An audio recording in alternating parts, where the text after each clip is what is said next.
These are the golf shots that everyone hates. We have hit a lovely drive, then we pulled the approach shot into the bunker. You'll see we've got a fairly long bunker shot we need to attempt. So how do you play a long bunker shot? How do you play a short bunker shot? And what happens if there's a big lip in front of you? Hi everyone, my name's James Robinson. Welcome back to Get Good at Golf. Guys, this video might not get the views of a sexy long driver video, but I'll tell you now, it might save you a lot more shots. So make sure you share it with all your friends if you want your friends to get as good as you. Okay, just share it with them anyway. But how do I play a bunker shot that's 20 to 30 yards? You see, I still want to have the right technique. I still want to dig my feet down in the sand a little bit. I still want to make sure the ball position is nice and forward in that stance. I want to make sure that the club face is nice and open, so I've activated the bounce on this club, and from there I'm going to have a nice long swing length and turn through with a nice quick movement, and you can see I'm accelerating through that line every time. The last thing I want to see, my dad does this and it's terrible. He puts the ball back, he gets the handle forward and he tries to dig down into the sand. He says, well, it's a longer shot, I need less loft, I need to get it out there. That is incorrect, and you can see here what happens to the sand on the club. There's no activation on the bounce, it doesn't get through the sand, it just accumulates sand, and you then really struggle to get the ball out. So if I do everything correctly and I have the ball position right, I can then think, right, how far back do I need to swing this club in order to get it to the target? I still want to take a layer of sand in front of the ball. The last thing I want to do is try and pick the ball off, then I'm going to thin it, it's going to go way too far. That's generally what you do see with shots like this. So if I have that face nice and open and I take a nice long swing, you can see there the bunker wizard strikes again, and you can play the perfect shot here.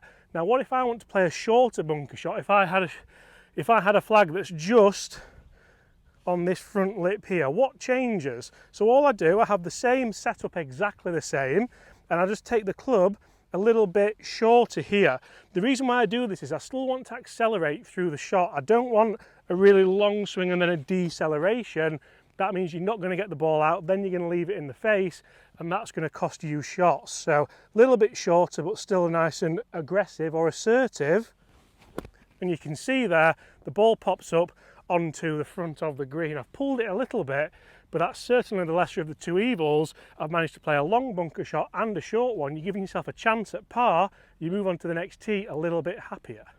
Okay, so the next port of call, once you know how to play a long and short bunker shot, is awkward lies in bunkers. This can be really, really awkward. Awkward lies in bunkers. It can be really, really upsetting, and it can ruin your game. So we're on a downhill slope here in a bunker and you're thinking, oh, it's bad enough that I'm in a bunker, now I'm downhill.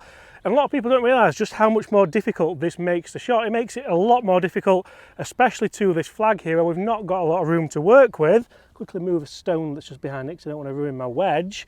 But I'm going to use more loft. I'm going to use the most loft I've got in my bag here. Because we're on this down slope, that's going to actually dynamically change the loft to be less anyway. So I need to make sure that I've got the loft here. I'm also going to square the face up just a little bit. I want to get that leading edge behind the ball. I want to make sure that I'm going to take enough speed to get through the sand and get the ball out. I'm also going to forget about that flag totally, try and land it around where the flag is, hope that it runs out to maybe 15-20 feet behind and just give myself a chance. This isn't one where you can afford to get really cute at it.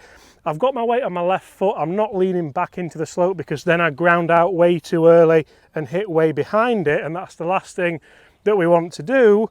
So hopefully I can play a shot a little bit like that one. You see how low it comes out. It's going to have a bit of check on it, but that's exactly how I called it. I know I'm going to leave myself that for par. You're just going to get lucky if you get it any closer. That's with a lob wedge. Now what if we are in uphill slope? So the uphill slope is here. I'll move it a little bit further up actually, just so you can see what we mean by this. We're now going to go the opposite. I'm going to go down in loft. I've got a 56 degree. I don't need more loft because we're on this angle and my spine angle's back. Dynamically that loft is more, so it's the opposite of the downhill slope. This makes it a little bit easier. This means you can be a little bit more attacking, and you should be thinking more about your landing area. So is it going to pop up a little bit higher? Yes, because I've got this slope here.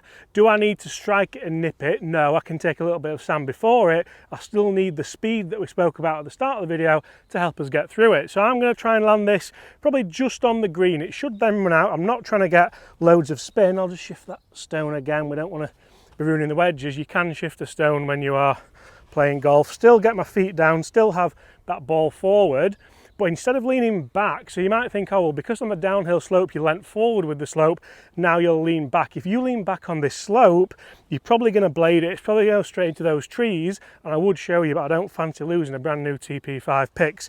So again, you're going to lean forward, that's why we've got a little bit less loft, and then again hit behind the ball, pop up, and you can see it's just going to land and then roll down to a couple of feet. I've picked my landing area, I've chose it. Chris can't believe that I've played 2 more worldies out of here. I actually think the first shot was better than that one, Chris, do you?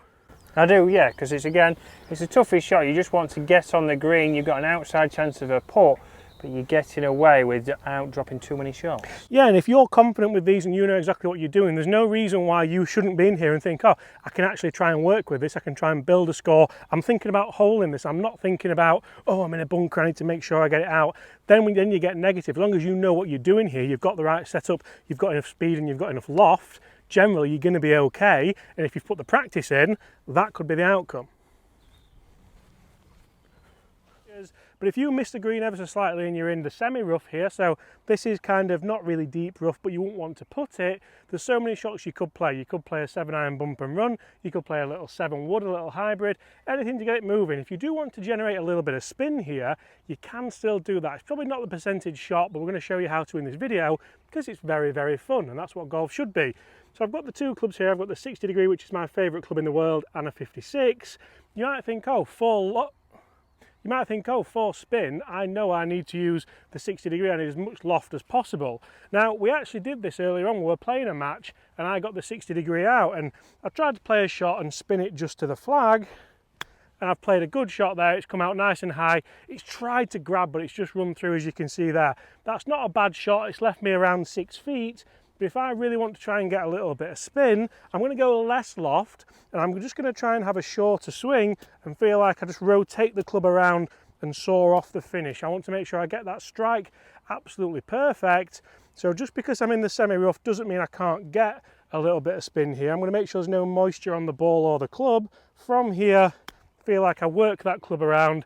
You can see that's checked a lot more. It had the same landing area, but it's run up nicely to a foot instead. So just by changing the club and just having a little bit of a shorter motion, the ball comes out lower with a little bit more spin. That's a gorgeous golf shot if you want to impress your friends and get good at golf.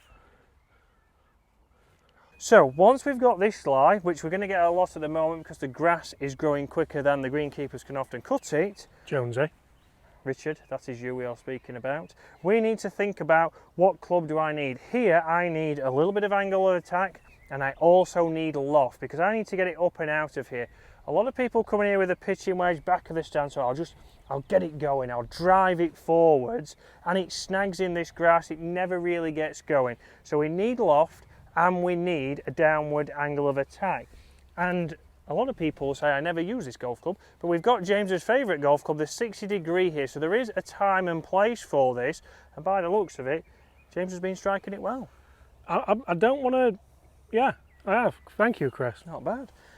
Someone else must have bunker shot on screen now from earlier. Must have been Foxy using this. Right, so what we want to do is present a lot of loft. So I'm going to open the club face here, so we're going to get a little bit more loft, but what that also does is it works as a hydrofoil, as they told us at the PGA. That was, we had to memorise that for exams, didn't we? It was the main word we had to learn. Hydrofoil through water. But you see how this will split the grass and it will still go through. If we square that up, potentially that could snag and close, and then we know what happens. It goes left, it doesn't come out with speed.